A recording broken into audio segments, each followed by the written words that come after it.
bustling Nigerian university campus, friendships blossomed in the most unexpected of ways.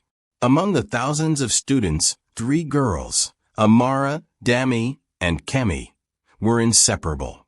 From the very first week of orientation, they found themselves drawn to one another, bound by the shared experience of navigating university life and the warmth of genuine companionship. Amara was the life of the trio, stunningly beautiful, with a natural charm that made heads turn wherever she went. Her skin glowed like she was kissed by the sun itself, and her eyes held a sparkle that made people feel safe, seen, and loved. But it wasn't just her looks. Amara had a heart as big as the world. She was the one who would stay up all night to comfort a friend, the one who always seemed to attract good fortune, and the one who people naturally gravitated towards. Her generosity knew no bounds, whether it was sharing her food, her money, or her time. Amara was always giving. Dami, on the other hand, was vocal about everything. She had a loud, vivacious personality, never hiding her thoughts or emotions. Her envy of Amara was an open secret, one she would joke about constantly. "Ah, Amara, why does everything good come your way? Why can't I be you for just one day?" she would tease, her laugh ringing in the air. Yet, Dami was never malicious.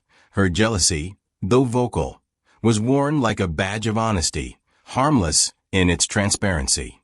Then there was Kemi, the quiet one. She rarely spoke, but when she did, it was always soft, always supportive. She was the glue of the group, the one who kept the peace when Dami's teasing went too far or when Amara's popularity caused unintended friction. Kemi never complained, never showed envy, and never expressed anything but calm acceptance of her role in their trio. Kemi seemed to be the most content and well-behaved. As time passed, the bond between the 3 deepened, though cracks began to form, subtle, invisible to the untrained eye. They all studied different courses, but somehow they always found time for each other, meeting up after lectures, grabbing lunch, or staying over at each other's hostel rooms for late-night gossip sessions. It was during their second year that Amara's life seemed to transform even more. She met Michael, a young entrepreneur who was well on his way to becoming a successful businessman. He was charming, intelligent, and immediately taken by Amara's beauty and kindness. Michael didn't just shower Amara with affection, he supported her dreams, spoiling her with expensive gifts. Suddenly, Amara's room became filled with the latest gadgets, designer clothes, and luxurious perfumes. She often came back from dates with Michael glowing, arms full of shopping bags, while Kemi and Dami sat, listening to her stories about how perfect everything was. Amara, being who she was, shared her wealth, buying gifts for her friends, taking them out to fancy restaurants, always making sure they felt included. For her 24th birthday, Michael supported her financially to open a fashion boutique just off campus. It was a dream come true for Amara, who had always wanted to start her own business. With Michael's help and her savings, she was able to launch a boutique selling affordable, trendy clothes to the students on campus. Her business took off almost immediately. Students loved her for keeping the prices reasonable and for always having the latest styles in stock. Michael didn't stop there. He also gifted her the latest iPhone, a symbol of how much he cherished and supported her. Amara, ever thoughtful, decided to pass her old Android phone to Kemi. She had always felt a special fondness for Kemi, telling Michael, "I like her more because she's always calm and supportive. She never asks for anything, just always there." Her life seemed perfect. Amara's uncle, noticing how hard she worked and how far she had come, offered her an old car that his daughter no longer used. It wasn't anything flashy, but Amara loved it. She was grateful to have her own means of getting around. Often, she'd drive her friends, Kemi and Dami, around campus, sometimes waiting for hours after her lectures just to give them lifts back home. That was Amara, always thinking of others. But despite Amara's generosity, a storm brewed beneath the surface. Dami, as expected, expressed her jealousy openly. "Ah, Amara, why did God give you everything? A fine man, a booming business, and all these gifts. If you're not careful, I'll take your place." "Oh." She laughed. It was the kind of envy everyone noticed, but no one took seriously. Kemi, however, remained quiet. She listened intently, nodding when appropriate, always smiling that small, soft smile of hers. She was still the supportive friend, the one who never asked for anything, who never complained.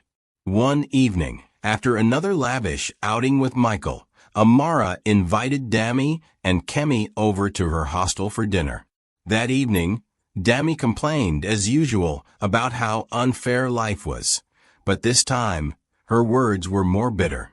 "You know, it's funny how life works. Some of us hustle day and night, but the blessings never seem to find us. And some people just breathe, and everything falls into their lap." Amara laughed it off, waving her hand in dismissal. "Ah, Dami, you'll be fine. Your time will come. We'll all be successful." Kemi, sitting quietly as always, smiled but said nothing. The turning point came on a warm evening. Amara had been invited to a party near campus, and while Dami couldn't make it, Amara decided to go alone. It was a lively event, the kind of party where music pulsed through the air and laughter echoed into the night. To her surprise, she bumped into Kemi at the party, who was hanging back, sipping a drink and observing from the sidelines. Amara, thrilled to see her friend, invited her to leave together when the night wound down. "Let me give you a ride home, Kemi," Amara offered with her usual generosity. Kemi immediately agreed. As they drove off from the party, in the car, Kemi handed Amara the drink she'd been carrying. "Here, have some," she said. Amara, thirsty and trusting, took a sip and handed it back. Oddly, Kemi didn't drink from the cup again. When Amara offered to drop Kemi off at her apartment, Kemi insisted she be dropped at a junction near her place instead. It seemed like a strange request, but Amara didn't think too much of it. She smiled and waved as Kemi stepped out of the car and disappeared into the night. As Amara continued driving back to her hostel, something fell off. Her head began to spin, and a wave of nausea hit her. At first, she thought she might just be tipsy from the party, but then she realized she hadn't drunk that much. Something was wrong. Panicking, she grabbed her phone and called Michael, who was out of town on a business trip. "Michael," she whispered, her voice trembling, "I don't feel right. I was at a party. I even met Kemi there. I just dropped her off now, but I feel strange." Michael, alarmed, thinking she had too much to drink, told her not to worry. He urged her to pull over and rest. When Amara told him she was just a few blocks away from Dami's lodge, Michael then said, "Amara, go to Dami's house. You're close by, right? Spend the night there, and we'll figure it out in the morning," he said, his voice tight with worry. Amara managed to drive the short distance to Dami's place, but by the time she arrived, her hands were shaking, and her vision was blurring. She knocked weakly, and Dami, already in bed, opened the door, barely awake. "Come in, Amara. You can crash on the couch," she mumbled, not noticing anything wrong.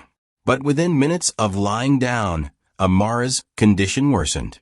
Her body began to convulse violently, and white foam spilled from her mouth. Dami, jolted awake by the horrifying sight, screamed and called for her neighbors, who rushed over and carried Amara to the nearest hospital. By the time they arrived, it was too late. Amara was pronounced dead on arrival. Whispers spread like wildfire through the university. Amara was poisoned, people murmured, and all eyes immediately turned to Dami. After all, everyone knew she had been envious of Amara. The police, following the most obvious lead, arrested Dami as the prime suspect. But as investigations unfolded, cracks appeared in the theory. Michael, devastated by Amara's death, returned from his trip and gave the police a crucial piece of information: his last call with Amara. He told them about how Amara had been with Kemi earlier in the evening and how she had started feeling sick after dropping Kemi off. This revelation shifted the spotlight from Dami to the quiet, unassuming Kemi. When the police raided Kemi's room, they found incriminating evidence: an empty bottle of poison hidden away, along with suspicious texts detailing how she got the substance she used. Kemi, under pressure, eventually confessed. She was the one who slipped poison into the drink she gave Amara that night, her voice as quiet as ever. "I couldn't stand it anymore," she whispered. "It was always her. I just couldn't take it anymore," she said, her voice flat and devoid of emotion. "She had everything, and I had nothing. No one ever looked at me the way they looked at her. I just couldn't stand it. Everything good came to her. I was tired of being in the background, tired of being the one who was just there, forgotten." The revelation stunned everyone who knew them.